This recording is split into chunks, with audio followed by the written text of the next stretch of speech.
Hi everyone, and welcome to a new episode of Days Podcast along with a new video. So I want to thank you guys so much for liking, subscribing, viewing, watching, and listening. I truly appreciate it. Anything exclusive as far as episodes with Patreon and Spotify, be sure to check it out, and I will be making sure to do more. But as far as now, we will be continuing on with free content. I actually wanted to talk about another female rapper, because we've already talked about Megan and Lil Kim, and Cardi. So I would like to now talk about Missy Elliott. So we are going to talk about Missy Elliott's Supa Dupa Fly, and let's get into it. Supa Dupa Fly is the debut studio album by Missy Elliott, released on July 15th, 1997. So today is the day that Supa Dupa Fly was released, over 27 years ago. So happy anniversary. It was recorded in 96 into 97, so pretty much in the midst of her working with Aaliyah and among other artists at this time. She was working on this album. On the Goldmine, East West, and Elektra Entertainment Group. The album was recorded and produced solely by Timbaland on October 1996, and features the singles "The Rain," "Supa Dupa Fly," "Sock It to Me," Hit 'em with the He," and Beat Me 911. Guest appearances on the album include Busta Rhymes, Genuine, 702, Magoo, Da Brat, Lil Kim, and Aaliyah. The album was recorded in just 2 weeks. Okay, so it didn't take long. And that's why, I've always said when it comes to artistry, sometimes you can really have, a creative feel that you just want to be able to get out. And little do you know, you're working, before you know, it's like, wow, that didn't take me long. It's like, no, you was focused, and it's okay. The album received acclaim from critics who praised Timbaland's futuristic production style and Elliott's performances and persona. It debuted at number 3 on the Billboard 200 and topped the U.S. Top R&B Hip Hop Albums chart. The album was certified platinum by the Recording Academy and has sold 1.2 million copies in the U.S. In 2020, the album was ranked number 93 on Rolling Stone's 500 Greatest Albums of All Time, and in 2022, 53 on their 100 Best Debut Albums of All Time. So yeah, let's look at, where this came about here. So while in high school, Elliott formed a group called Phase, F-A-Y-Z-E, later to be renamed Sista, with 3 of her friends. The group attracted the attention of record producer Devontae Swing, who was part of the R&B group Jodeci. After being signed to the Swing Mob record label, Sista recorded an album in New York, but the album was never released. This led to subsequent termination of Sista's recording contract. Elliott returned to Portsmouth, Virginia, where she and record producer Timbaland began writing songs and contributed to Aaliyah's album One in a Million. Elliott was signed to Eastwood Records, which at the time was a division of Elektra Entertainment Group, and was given her own record label, the Goldmine Inc. Sylvia Rhone. Yes. Then the chairman and chief executive officer, CEO of Elektra, encouraged Elliott to embark upon a solo career. Recording sessions of Supa Dupa Fly took place at the Master Sound Studios in Virginia Beach, Virginia. The recording process took place over slightly more than a week. The album was produced solely by Timbaland. The first single released from the album was "The Rain," Supa Dupa Fly. As part of the promotional drive for her album, Elliott took part of the 1998 Lilith Fair tour. She became the first female rapper to perform at the event. She also joined rapper Jay-Z's Rock the Mic tour. So first of all, the Goldmine Incorporated is an American record label found in 1997 by rapper Missy Elliott. Elliott and Goldmine were once distributed through Eastwood Records and Elektra Entertainment Group until 2004 when Time Warner sold WMG to a private investment group. So I believe, if I'm not mistaken, this record label, The Goldmine, is still, let's see here. Yes, okay. So her albums, from her first album all the way up to The Cookbook, even down to Iconology, which came out in 2019, and even her upcoming album. So ever since her first album, she's been slightly independent, similar to Kim. So if anything, maybe she put this incentive in Kim's ear when Kim was still slightly with Bad Boy to say, yeah, Notorious K.I.M., I'm gonna work with you on this along with Lady Marmalade, but I want you to have your own. And why not? So this is great to know. And I think that a lot of people don't know that. And I think a lot of people be really feeling like, oh, well, you know, they were part of record labels and how they making money. It's like, well, no, first of all, if you read into the fine print, they were published with record labels, but they had their own independent label with that record label. You hear what I'm saying? So that means they own their shit.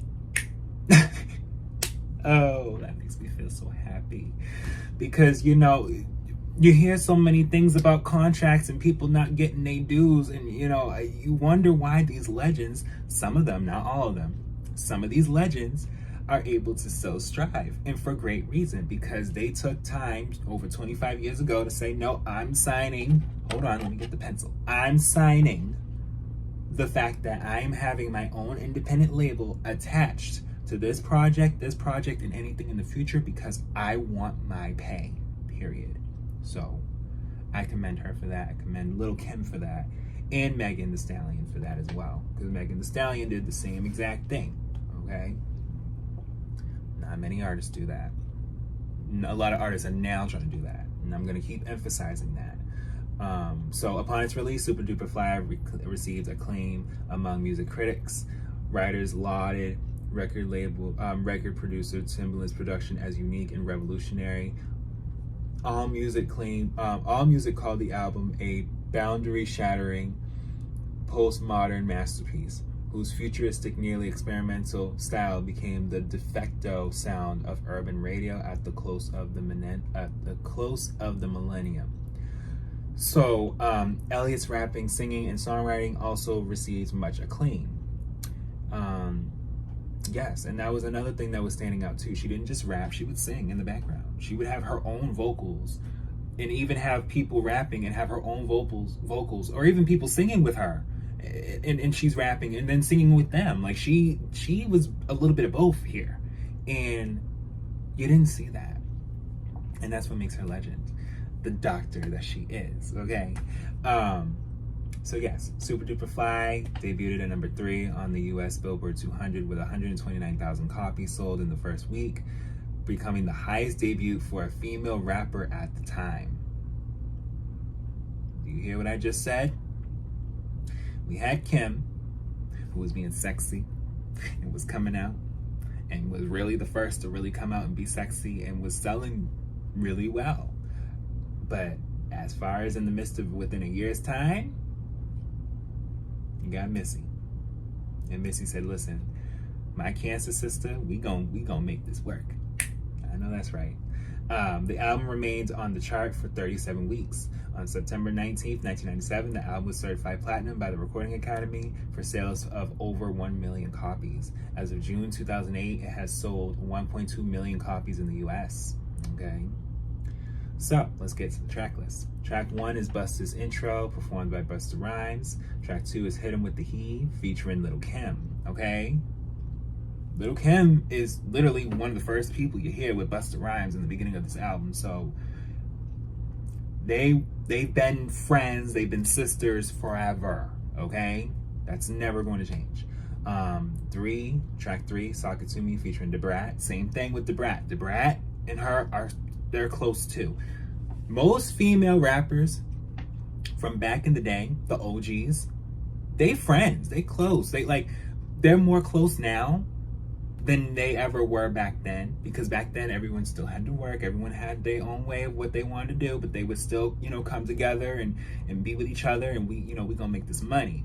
Nowadays, when everyone is on the streaming and the residuals come in, and who's your fan, who's gonna come see you when you tour and all that now plays a part. So it really means something when you see artists from a different time still be connected, still be, a team. Because nowadays, people are battling. For what reason? We'll never always know. Because it's always one thing, then it's another, then it's another, then it's another. It's always something to keep people talking, right? Well, we're not going to be dwelling in that in this unbiased podcast. We're going to be dwelling on the facts here. And the facts of the matter is, when people work together and they're genuine about it, they're going to continue to be connected. They're not going to just disappear or act like, I don't need this person right now, or I never needed this person. No, we don't got time for that. Not on this podcast, and clearly they didn't either. So yeah, track 4, The Rain, Supa Dupa Fly. Track 5, Beat Me 911 featuring 702 and Magoo. Track 6, They Don't Wanna Fuck With Me featuring Timbaland. Track 7, Pass the Blunt featuring Timbaland. Okay, so this is my thing. By the time you get to track 8, you're understanding, like, she is a vibe. Like, she is letting you know, listen, we here. You're gonna listen to these vocals. You're gonna hear these verses. Listen, she let you know, okay? And yes, track 8, Bite Our Style interlude. Track 9, Friendly Skies featuring Genuine. Track 10, Best Friends featuring Aaliyah. So this is when, and obviously it's very much evident in the midst of the 1 in a million, recording process. Genuine, Aaliyah, Magoo, Missy, Timbaland, they became very close. Even just for the sake of just, artistry. It's just like, everyone's working together, everyone's meshing with, what they like, and it's really coming together, and I commend them all for that.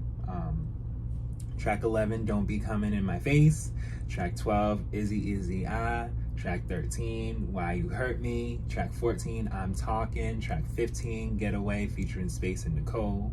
Track 16, Busta's Outro performed by Busta Rhymes. Track 17, Missy's Finale. So again, she wanted to have an album that featured people that in her, debut that she knew were right there, will remain right there, and despite everything, we here, we working, we making our art, and that was great. It still is great to this day. But yeah, guys, great albums, definitely stream it. And yes, today is, well, from when I'm recording this, July 15th, so this is an anniversary for this album, so definitely listen to it and enjoy it, and we will definitely talk about more.